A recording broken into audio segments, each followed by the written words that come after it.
So again, good afternoon, fellow Toastmasters and guests. As always, it is truly a pleasure to be here with you all today. As I mentioned before, at our last meeting, I stepped out of my usual Pathways project to begin a new series that is called the Better Speaker Series. The Better Speaker Series is a set of educational presentations with content on how to improve your speech presentations and basically just your public speaking habits.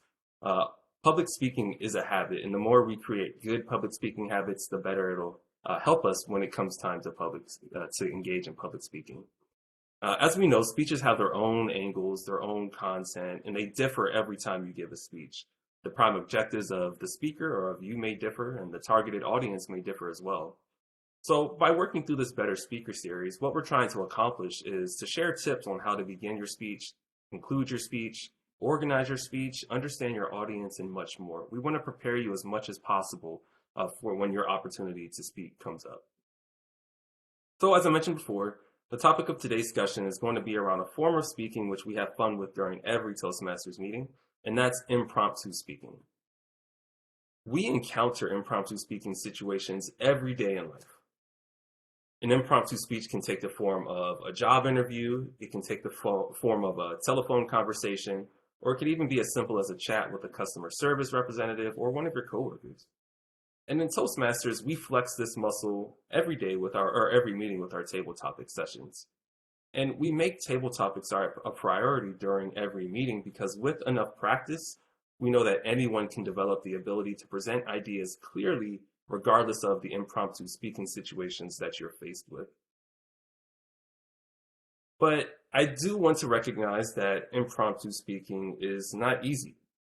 Data has shown that it's much harder for speakers to demonstrate confidence in spontaneous communication settings rather than compared to prepared addresses where you can rehearse what you want to say, you can time yourself, you can sort of record yourself as well.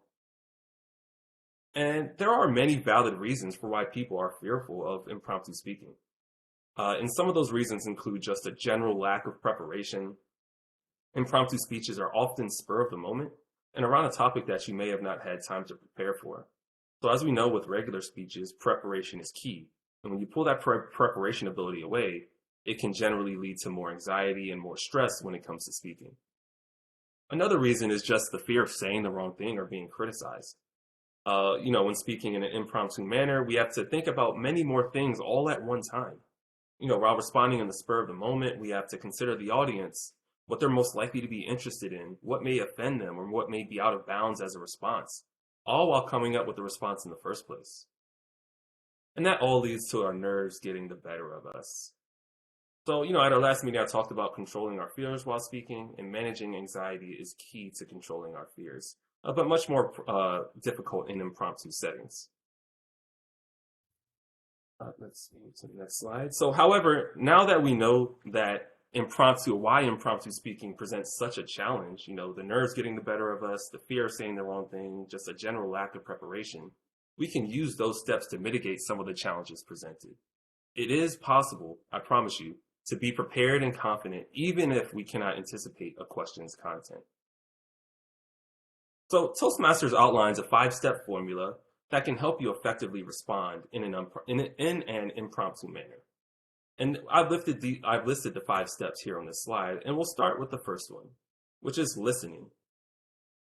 Listening is as important to responding as actually giving your response.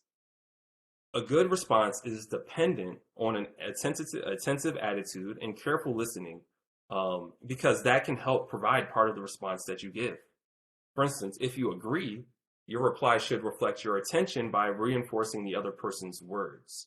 And if you disagree, you can tactfully amend or correct the original statement that the speaker made. You're listening to them, you're using that to fuel the response that you'll provide. So that means that listening requires that you sharpen your powers of concentration, which can also help you become a better speaker in general. You also don't want to interject your own ideas before the other person has finished what they want to say. Instead, you want to focus on what is actually being said. And there are some advantages to that approach. So for instance, people are more likely to respect and to listen to your ideas when you're actually listening to their ideas. You treat others how you want to be treated. You listen to people that listen to you. You'll also be able to incorporate some of what you heard into your reply. As we mentioned earlier, by listening, it sort of gives you a cheat sheet to what the audience is interested in, what may be in line with what they want to hear in terms of the response. And then you'll also improve your chances of commenting directly on what you heard, so you can give an on-target response. Helps you become accurate in your response, helps you become on target to make sure you're accurately responding to what they're most interested in. The second step in Toastmasters' 5-step process for preparing yourself to speak in an impromptu manner is to embrace the pause. So I think we all know that pausing before, or you may not know that, pausing before you speak allows you to refresh your thoughts and formulate an answer. If you're like me, or if you were like how I used to be, pauses give me anxiety. Pauses, I like to fill up any pause with anything that I just on the top of my head. I can't deal with pauses. I can't deal with blank space. I have to fill it up with some words, something random that I just spout out, because pausing just gives me anxiousness. But I've learned that through this experience and through participating in Toastmasters, that pauses are really powerful and help you control how you respond. A pause can add drama, can allow the audience to absorb your message, or it can give them the opportunity to respond to the humor that you may have just mentioned. And a silent pause is always preferable to using verbal pauses or verbal placeholders, which tend to be our filler words, ahs, ums, you know, so whats, and the things that we're counting in the Odd Counter Grammarian report.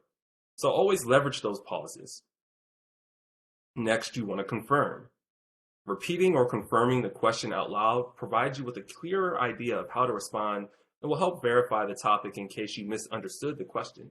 It can also buy you some more time to formulate your responses. So that's why I like to say, you know, if I wasn't really listening to maybe what you were saying, I'll ask to repeat the question. That way it gives me more time to really think about what I want to say. And then you move to telling.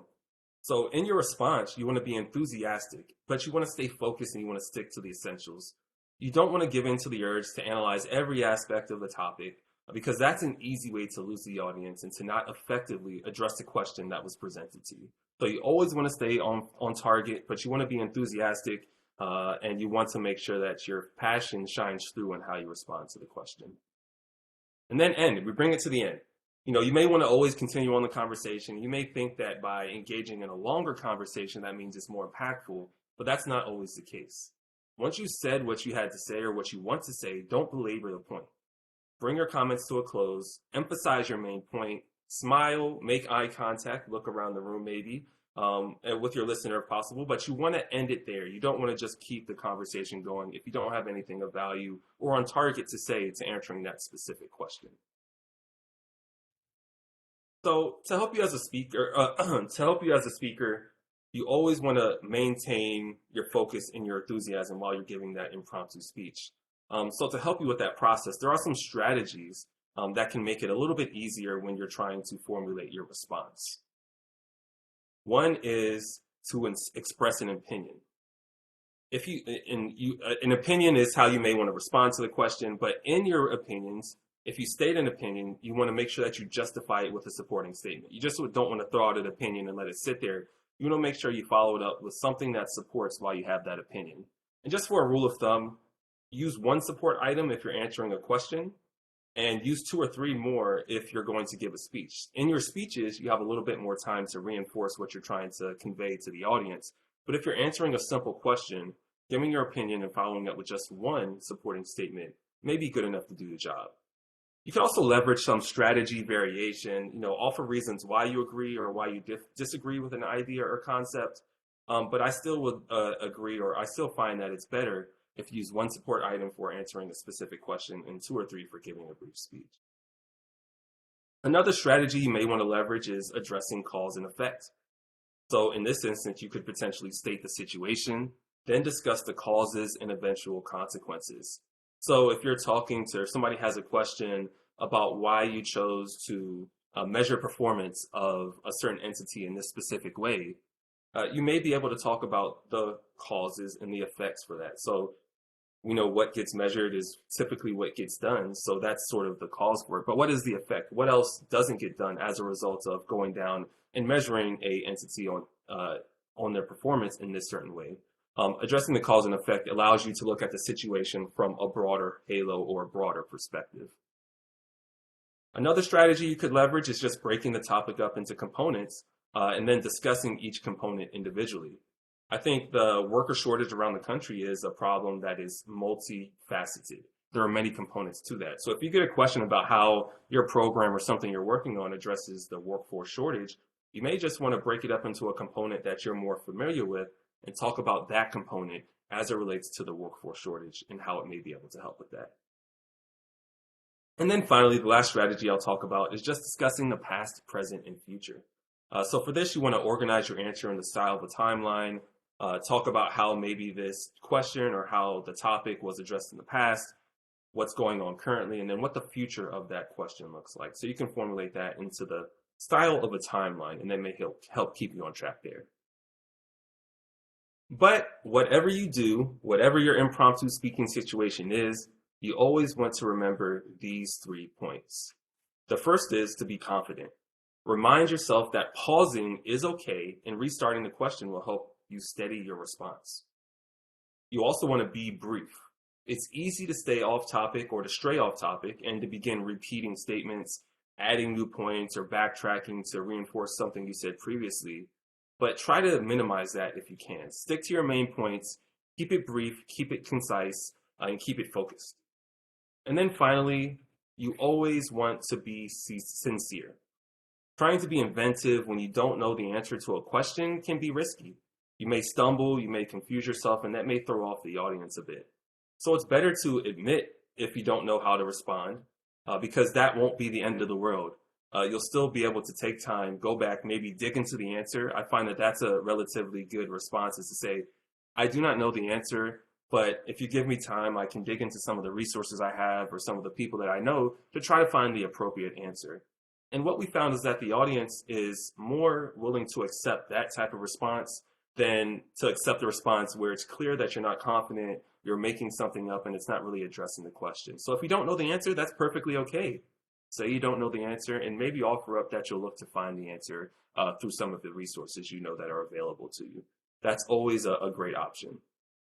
So fellow Toastmasters and guests, in the end, being able to respond spontaneously is a difficult yet excellent mental habit to cultivate.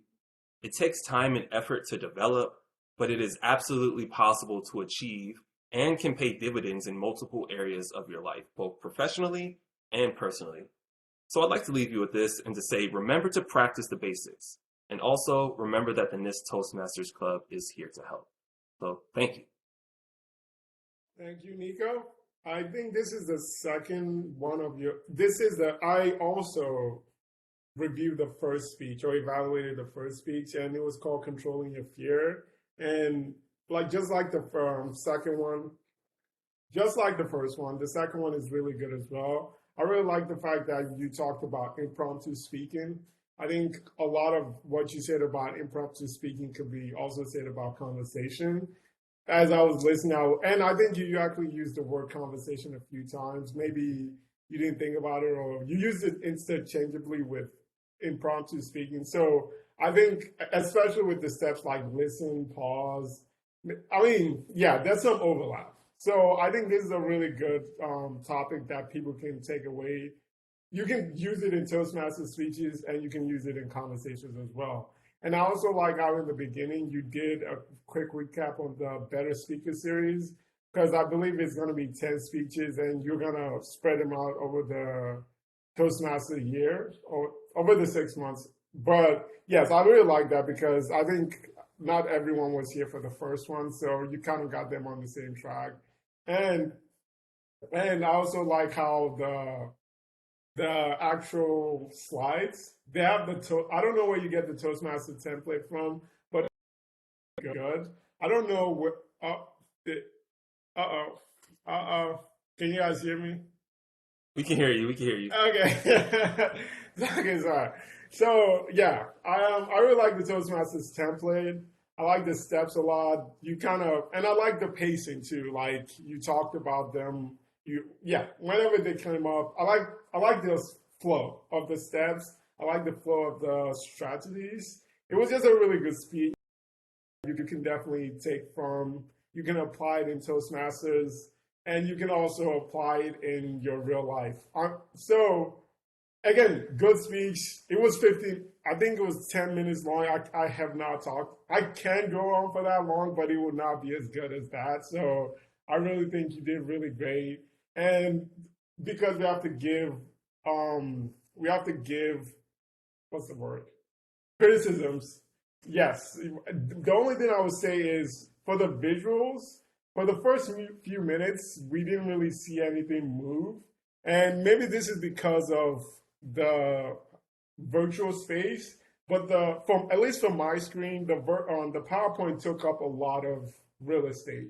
I have two screens, so I kind of have to go back and forth. But it was kind of it wasn't boring because I can still hear you talk, but it was like I could just see that not move for like the first 5 minutes. So it was kind of weird in the sense that it would make the speech okay. It would make the speech better, but it didn't make this if there were movement, but it didn't make the speech worse. If that makes sense.